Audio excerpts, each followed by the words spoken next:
Wakil Presiden ke-10 dan 12 Republik Indonesia Yusuf Kala menerima kunjungan Duta Besar Iran untuk Indonesia Muhammad Boroujerdi. Pertemuan kali ini membahas perkembangan situasi terkini di Iran serta peluang Indonesia ikut berperan mendorong penyelesaian konflik.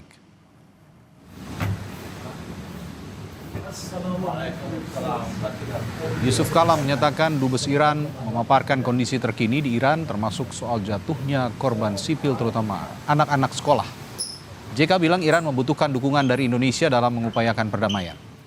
JK pun mengungkap Presiden Prabowo Subianto siap bila diminta untuk berperan sebagai penengah dalam konflik Iran dengan Amerika Serikat dan Israel.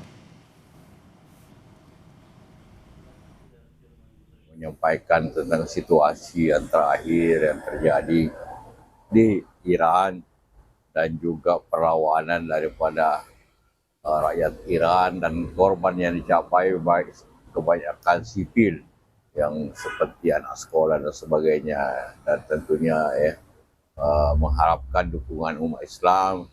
Dan saya sampaikan bahwa kita semua umat Islam di Indonesia dan pemerintah Indonesia itu mendukung malah Presiden Prabowo yaitu siap untuk menjadi